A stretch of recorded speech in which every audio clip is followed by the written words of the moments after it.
town of Ossining isn't far up the Hudson River from Manhattan, just 30 miles. It doesn't take much more than an hour to get there. But getting back is something else again. For some, the round trip takes years.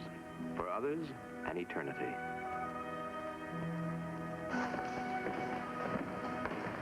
I was beginning to think you hadn't gotten my letters, Chambers.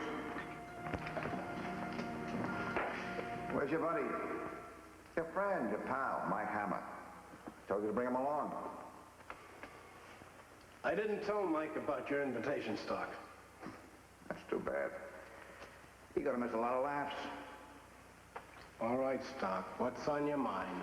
Oh, I've been thinking about a lot of things, Chambers. Mostly I've been thinking about you and Mike Hammer. Wondering how you'd feel if you two ever found out you sent an innocent man to the chair. Meaning yourself, Stock? Oh, you're a good cop as cops go, Chambers. Well, I figured you'd be bothered by a thing like that. Jobbing an innocent guy. Oh, and Hammer, too. He's tougher than you, maybe. But I'd give him the hives, too.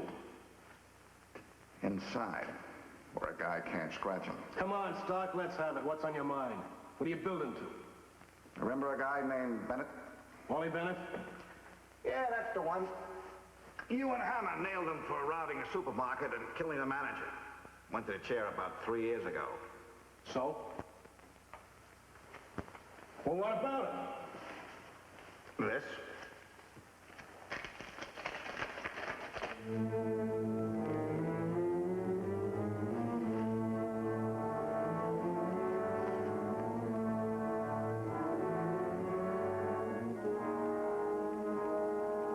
Oh, incidentally, my lawyer will see that the papers get a copy of that in about half an hour.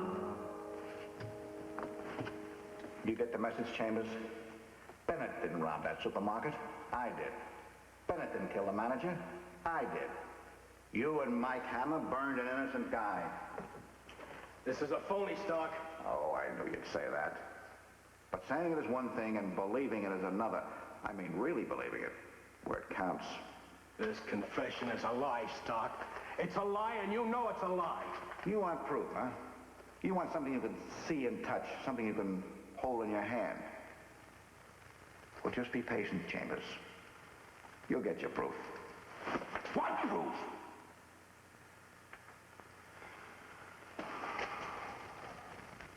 Couldn't tell you that. It would spoil the fun for me after I'm gone. You're bluffing, Stock. Wait and see. It was one of those days when New Yorkers wished they'd bought an island from the Eskimos instead of the Manhattan Indians. The humid heat was like a barber's towel draped over the face of the city.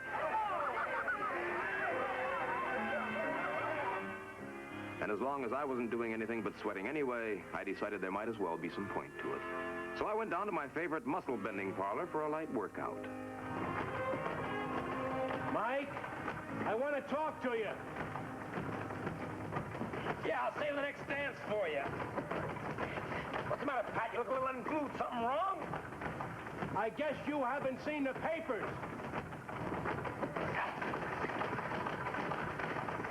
Go on, pick on somebody your own size, you big lug. All right, Pat, what's this about the newspaper? Take a look at this. It'll give you something to really sweat about.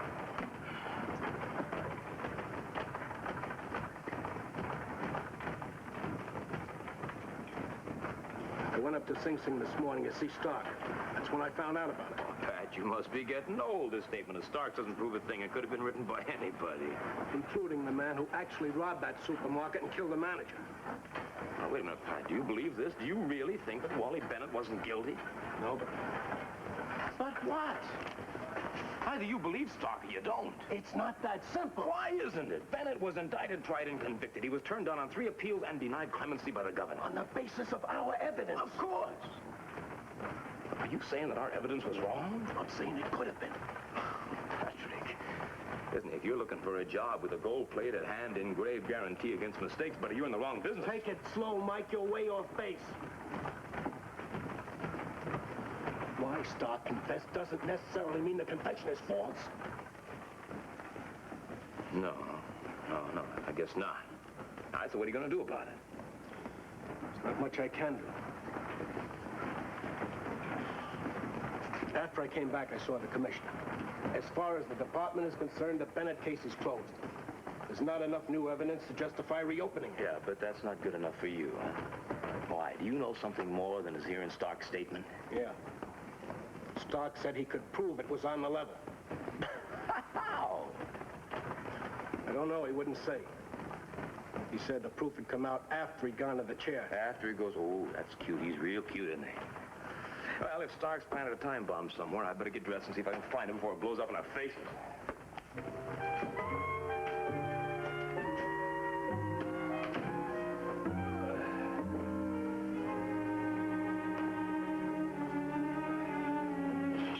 That night, I dug out the file on the Wally Bennett case.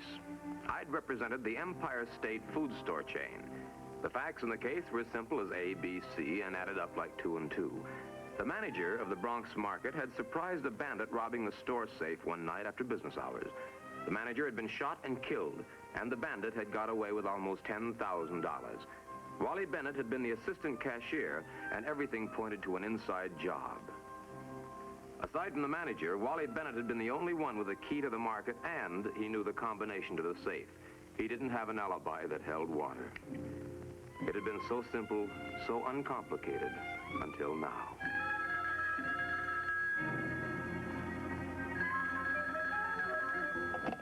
It was my answering service. A woman named Anna Starovsky had called. Left her address, said she had to see me. The name didn't mean anything to me for a moment, and then I remembered. That was the name put on a death certificate up at Sing Sing a couple of hours ago. It was Otis Stark's legal name. Anna Starovsky was his mother.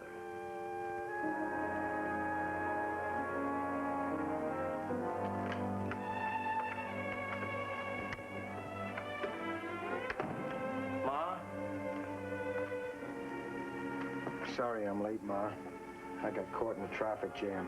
It's all right, Paul. It's all over, Ma.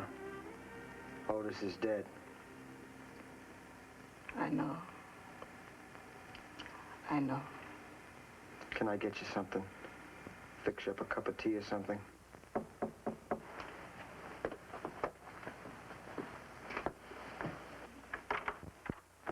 Hello, is Mrs. Starovsky in? My name's Mike Hammer.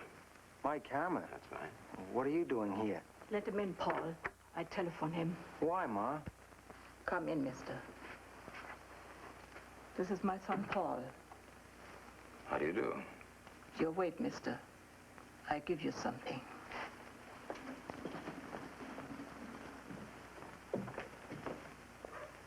What does she want with you? I don't know.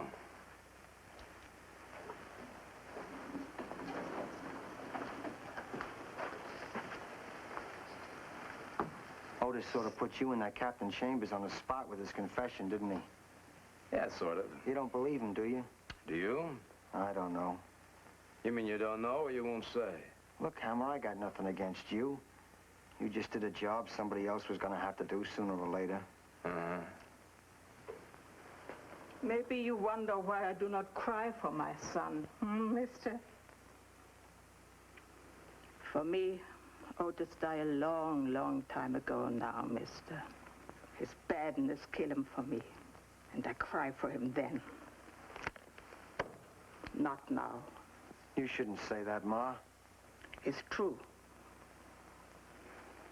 When I see Otis in prison last time, he say, right away after he's dead in electric chair, I should give you this.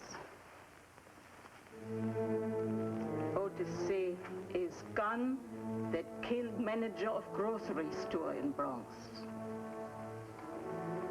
Why didn't you tell me about this, Ma? Otis say to tell no one till now.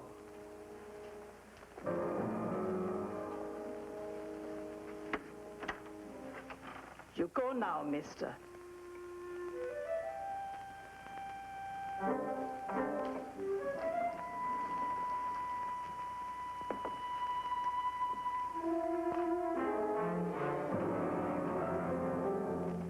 I knew Stark had told the truth about the gun. He would have anticipated a ballistics test which would prove he was lying if the gun really wasn't the murder weapon. The question I wanted answered was why had this gun come to me from Stark's mother? Why not to his lawyer or to the newspapers? There was only one reason. He had hoped I wouldn't turn the gun over to the proper authorities. He had baited a trap to catch me suppressing evidence.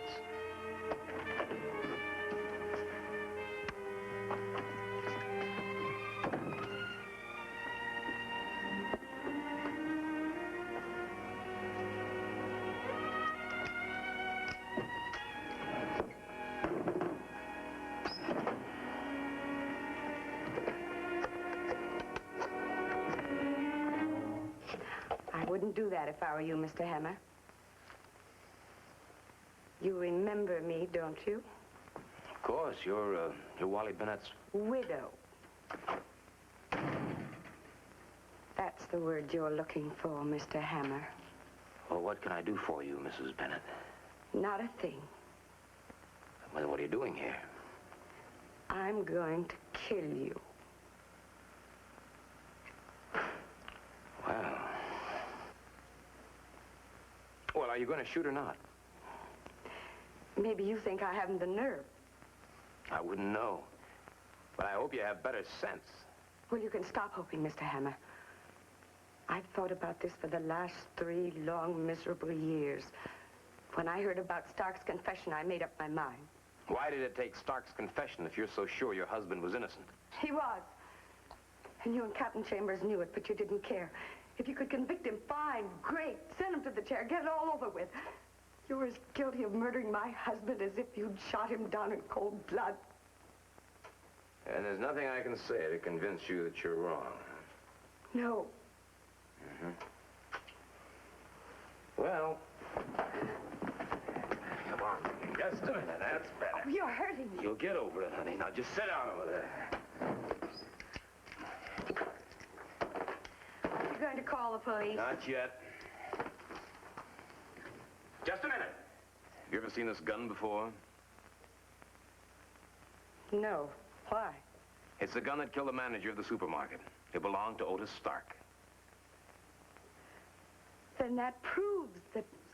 The only thing it proves is that your husband didn't do the job alone. That's all it proves. Why? Because that's all you wanted to prove? Take it to a newspaper or to another private detective. See if they can do any better. All right.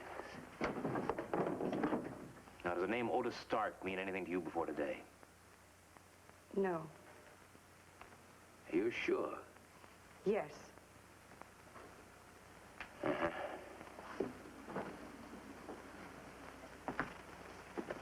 Your husband never mentioned the name of Stark. No. Okay, Miss Bennett, come on. I'll take you home.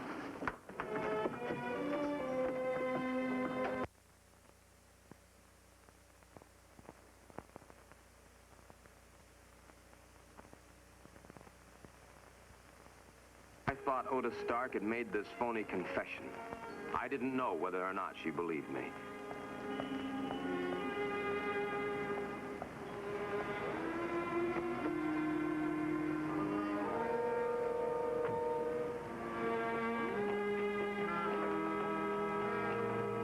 She'd only one thing to say, and that was good night.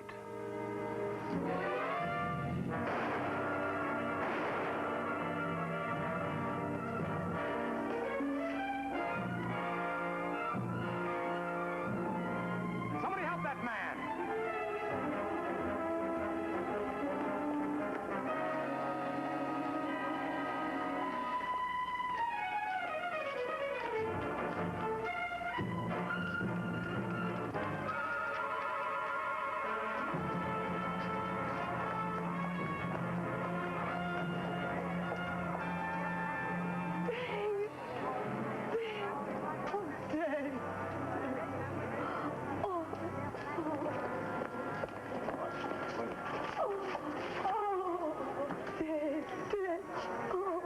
Somebody get an ambulance.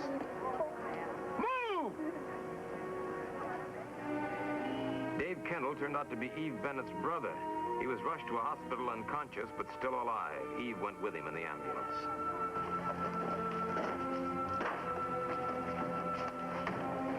I stayed behind long enough to play a fast game of 20 questions with the officer on the beat, and then I headed for the hospital.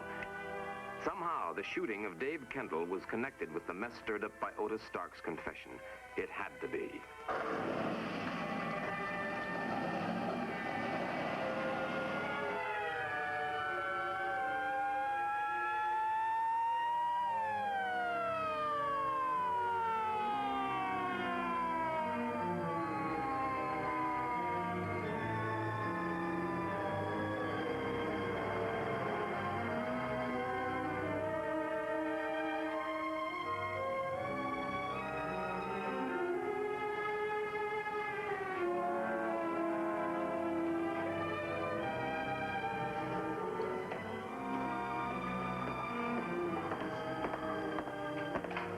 How is he? You have any idea who might have done this to him? You're holding something back from me. Please. Yeah, I knew it in my office when I asked you if the name Stark meant anything to you before today. Stop making a martyr out of Wally Bennett. Stop carrying a torch for a dead man. Don't say that. Well, then tell me what's on your mind. Well, it may not mean anything, but That's as far as she got when the doctor came out. Kendall had regained consciousness and wanted to talk to his sister alone. The doctor gave Eve 5 minutes before Kendall was taken to surgery. Whatever Eve Bennett had been about to tell me would keep that long. The 5 minutes stretched to 10, and I was about as patient as an expectant father being put over the jumps for the first time. Wait a minute, hold on. leave me alone. What's the matter? Let me go home. Well, you were going to tell me something, remember? Let me go. What's the matter? What happened in there? I won't answer any more questions. I'm home.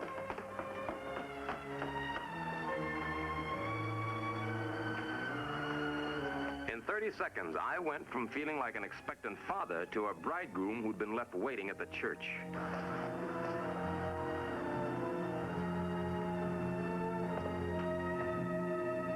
What had happened in this room?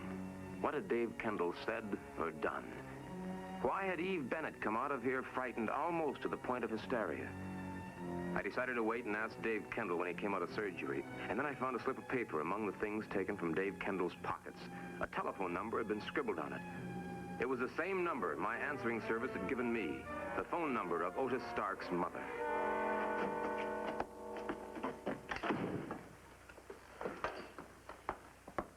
Don't be frightened, Mrs. Bennett. What are you doing here? How's Dave? I think you'd better get out of here. Apparently Dave told you about our little difference of opinion. Yes. How about the police? Did he tell them too? No, not yet. Well, then he won't tell them. Not now. Maybe not. But if my brother dies, I'll kill you. I'll kill you! Hey, you're in a real killing mood today, aren't you? First it was Mike Hammer, now it's me. But so far, the only one you've managed to hurt has been Dave.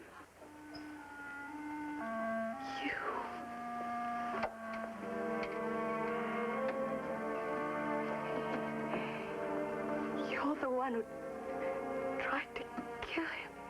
Sure, because he was out of his head worrying about you. If it hadn't been for you, all Dave and I would have had to do is lay low, keep our mouths shut, and we'd have been in the clear. Now answer my question. How is Dave? What's his chances? I don't know.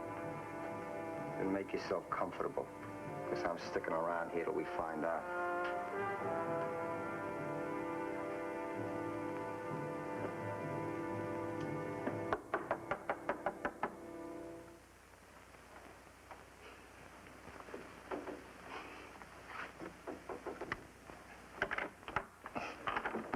What do you want now, mister? Your son at home, Mrs. Starofsky? Paul? No. What do you want with him? You know where I can find him? No.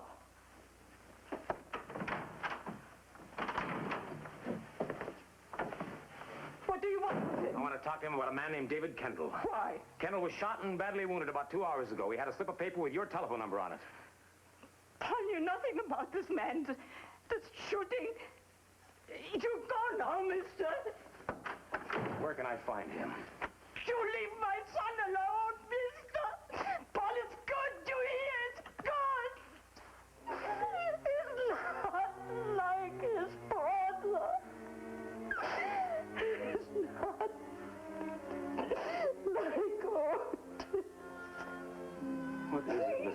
Starovsky, what is it? Come on, sit down. What's the matter now? Tell me about it. After you go away with gun I give you from Otis, Polly acts mad, crazy.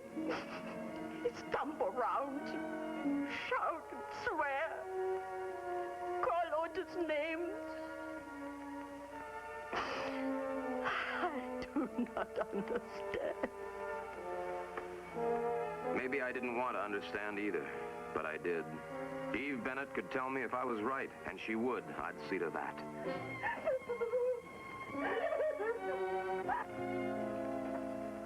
Call the hospital again. It's only been 20 minutes. I says call it again.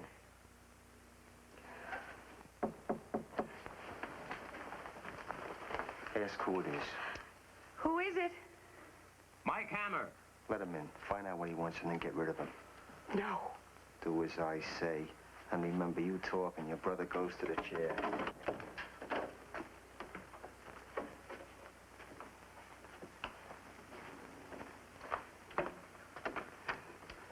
What do you want? I want to give you a break. You don't have to do any favors for me.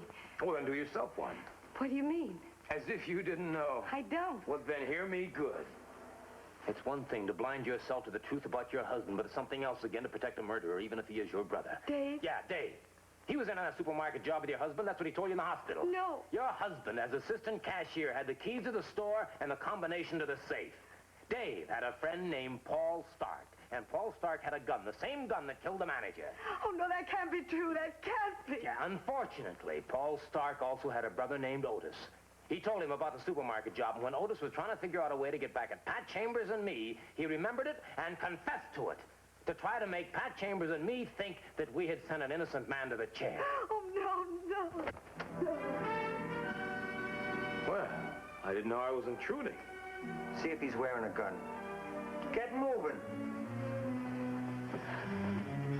Boy, you're gonna go all the way, aren't you? First you protect your husband, then you defend your brother. Cut the gap. And now you're gonna help do a little killing yourself. Get the keys to his car. You better listen to him, honey. 'Cause if it's not me, then it's gonna be Dave or Stark. And you're elected, Hammer. It'd be kind of funny, though, wouldn't it? I mean, if you helped him kill me to protect your brother, and then your brother didn't live long enough to die in the chair. Shut up. As a matter of fact, how do you know he's not dead already? Throw me that gun. No.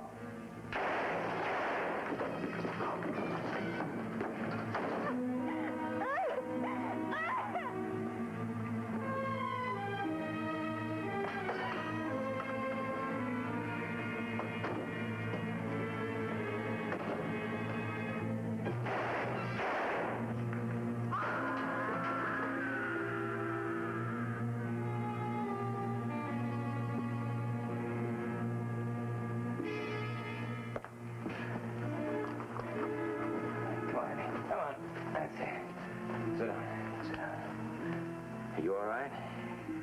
I'm all right. In more ways than one, Dolly. In more ways than one.